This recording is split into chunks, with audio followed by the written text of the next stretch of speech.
चीज, अभी आपने राहुल गांधी का नाम लिया। हाँ सर, अभी बात करें। पहली चीज ये है कि अगर राहुल गांधी इतने ही वो थे तो कम से कम पहले जो कांग्रेस का अध्यक्ष पद पे वो थे उस पे क्यों छोड़ दिया उन्होंने उस कानून को। अगर वो कानून उस टाइम पास हो रहा था तो वो जो राहुल गांधी की सदस्यता गई थी इस पे, वो नहीं जाती। तो उनको अपनी चीजों का कई बार क्या कहते हैं वो खुद उनको नहीं पता होता क्या है, क्योंकि उनके पास भाषण लिखा हुआ होता है। त्रस्त हो गई है जनता। त्रस्त यही है, त्रस्त वो हो रखे हैं क्योंकि उनकी पार्टी बहुत टाइम से नहीं आ रही 10 साल होने सरकार में, और उनका ग्राफ नीचे नीचे गिरता जा रहा है। कांग्रेस पार्टी का करने के लिए हो रही है ना। आज इंफ्रास्ट्रक्चर इतना बढ़ रहा है, रोडें, आज आप कहीं भी इंडिया में निकल जाओ, रोडें इतनी बन रही हैं और इस फास्ट तेजी से बन रही हैं और इतनी अच्छी रोडें बन रही हैं, वो है। दूसरा, मेट्रो के देखो कितने वो हो चुके हैं, हर स्टेट में मेट्रो बन रही है। नेहरू ने एक एम्स बनाया था हिंदुस्तान में, उसके बाद दूसरा एम्स जो बना था ना हिंदुस्तान में, वो अटल बिहारी के टाइम में बना था। कहाँ के रहने वाले हो? दिल्ली। क्या करते होंगे सर आप काम? मैं बैंक से रिटायर। बैंक से रिटायर है। मैनेजर। मोदी सरकार फिर से आ रही है कि वापसी दूसरे किसी और को देख रही है जनता? इंडिया अलायंस बना सामने, गठबंधन। तो जो हालात हैं उस हिसाब से तो मोदी सरकार ही दिख रही है आते हुए। हालात के सेंस की कुछ बढ़िया नहीं हो सर, मजबूरी में चुन रहे हैं। मजबूरी में दूसरा कोई है कौन सा सही बंदा? प्रधानमंत्री के लिए कौन है?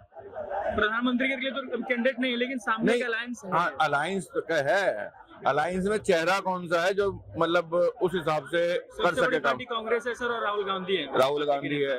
आज वो आपने अभी कहा सबसे बड़ी पार्टी है, सबसे बड़ी पार्टी आज की डेट में वो नहीं है। मैं बता रहा हूँ, सुन लो आपकी बात का जवाब दे रहा हूँ। आज की डेट में वो सबसे बड़ी पार्टी नहीं है, पहली बात। दूसरी बात, वो पार्टी आज इस एक जमाने में बहुत बड़ी पार्टी हुआ करती थी। 400 से ऊपर सीटें भी आई थी राजीव गांधी के टाइम में उस पार्टी की, और 300 से ऊपर तक कई बार आई है। लेकिन आज इस पार्टी की हालत ये हो गई है कि दूसरे देश के जो क्षेत्रीय पार्टियां हैं वो आज अपनी कंडीशन पे उनको सीट दे रही हैं। आज उनकी ये हालत है, पहली चीज। दूसरी चीज, अभी आपने राहुल गांधी का नाम लिया। हाँ सर, अभी बात करें। पहली चीज ये है कि अगर राहुल गांधी इतने ही वो थे तो कम से कम पहले जो कांग्रेस का अध्यक्ष पद पे वो थे उस पे क्यों छोड़ दिया उन्होंने? उसको क्यों नहीं अच्छी तरह चलाया? वही राहुल गांधी थे जिन्होंने मनमोहन सिंह की सरकार में वो एक कानून जो बनाया था, जो फाड़ा था उन्होंने स्टेज पे ही 12 की बात कर रहे हैं। 12 की, और उस कानून को, अगर वो कानून उस टाइम पास हो रहा था तो वो जो राहुल गांधी की सदस्यता गई थी इस पे, वो नहीं जाती।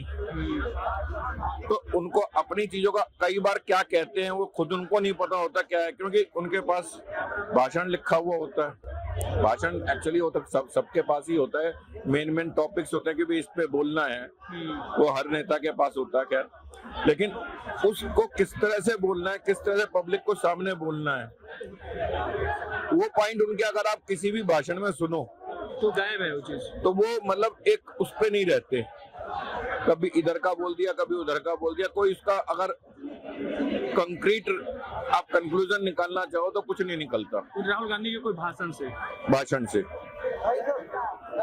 लेकिन वो बोलते हैं कि जनता त्रस्त हो गई बीजेपी से। क्या त्रस्त हो गई है, मुझे ये तो पता चले ना। नहीं, मैं उन्हीं की बात बता रहा हूँ। उन्हीं आपसे क्या सवाल पूछना आप तो क्या त्रस्त हो गई है जनता? त्रस्त यही है, त्रस्त वो हो रखे हैं क्योंकि उनकी पार्टी बहुत टाइम से नहीं आ रही 10 साल होने सरकार में, और उनका ग्राफ नीचे नीचे गिरता जा रहा है कांग्रेस पार्टी का।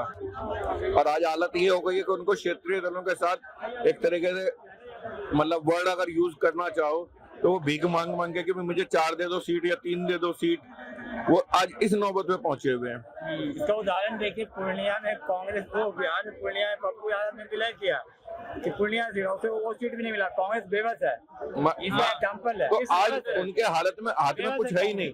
इससे अच्छा था उनकी दूसरी क्षेत्रीय पार्टियां वो उनसे ज्यादा स्ट्रॉन्ग है। एक आरोप लगता है सर मोदी जी पर कि डिक्टेटरशिप आ गया देश भर में, अब मानते हैं इस चीज को? देखो ऐसा है, अगर आपको याद हो जिस टाइम भारत आजाद हुआ था, जैसे लोग misguide एक कर रहे हैं। जिस टाइम भारत आजाद हुआ था उस टाइम पब्लिक के अंदर एक डिमांड थी कि सुभाष चंद्र जैसा बोस अगर यहाँ का मतलब काम करे, प्रधानमंत्री बने, या लाला लाजपत राय जैसा बने जो एक रूल करने में अच्छे थे, तो वो इसलिए थी कि भाई वो एक पूरा वो कर सकते हैं। आज मोदी जी ठीक है, आप एक दूसरी पार्टियां आरोप ये लगा रही हैं कि डिक्टेटरशिप है, लेकिन आप ये देखो ना वो डिक्टेटरशिप किस चीज के लिए हो रही है?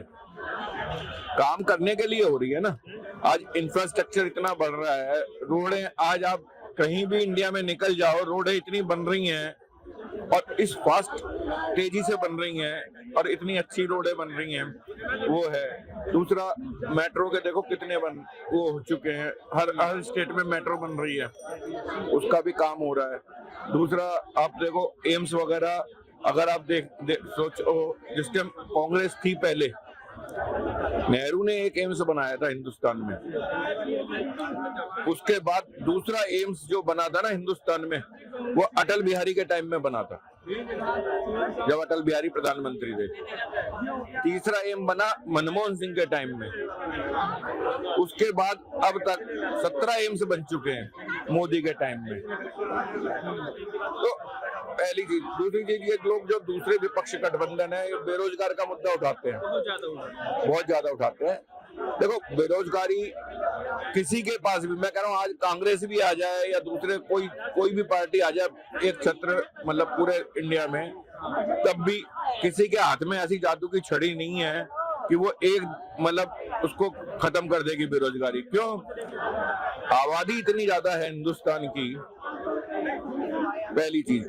दूसरी चीज क्या है, हर कोई ये चाहता है बेरोजगारी कहने में कि मुझे नौकरी चाहिए, मुझे नौकरी चाहिए, कोई काम नहीं। आज मोदी जी ने स्टार्टअप चालू करने के लिए वो करा है कि आप अपना खुद का रोजगार चालू करो। आप बजाय नौकरी मांगने के 10 और दूसरे अपना बिजनेस इतना बढ़ाओ कि 10 दूसरे बंदों को आप नौकरी दे सको। उसका स्टार्टअप का इतना हो रहा है। बैंकों से, मैं बैंक से रिटायर हुआ हूँ, बैंकों से इतना मुद्रा लोन दिया जा रहा है जो पहले इतना इजी नहीं होता था देना, आज की डेट में मुद्रा लोन इतना दिया जा रहा है। तो उसका भी देखो, अब जितनी चीजें ये बन रही हैं, जो भी इंफ्रास्ट्रक्चर जैसे मैंने अभी आपको बताया, वो क्या सब बिना नौकरी के बन रहा है? वहाँ कोई काम नहीं करता, हवा में वो घुमाते हैं छड़ी और वो पुल तैयार हो जाता है, वो रेलवे। आज इंडिया में सबसे बड़ा रेलवे ब्रिज जो जम्मू में है, कश्मीर में है, वो इंडिया में है। तो इतनी चीजें बन रही हैं, तो उसका कुछ है। आज हम स्पेस में भी इतना हमारा एक दबदबा हो गया है, हम एक साथ 50-50 सैटेलाइट छोड़ रहे हैं, जबकि हमसे पहले रशिया और अमेरिका कितना पहले से थे, उन तक ने भी इतने सैटेलाइट एक साथ नहीं छोड़े। आज हम चांद पे ऐसी जगह पहुंच गए जहाँ पे अमेरिका आज तक कदम नहीं रख पाया।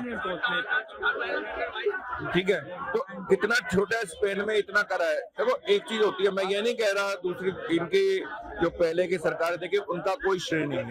देखो आज की डेट में जिस टाइम मोदी जी जब 14 से जब से आए, तो ऐसा नहीं कि उससे पहले कुछ नहीं हुआ, योजनाएं चल रही थी, बन रही थी, उन योजनाओं को आगे क्रियान्वयन करके रखा गया।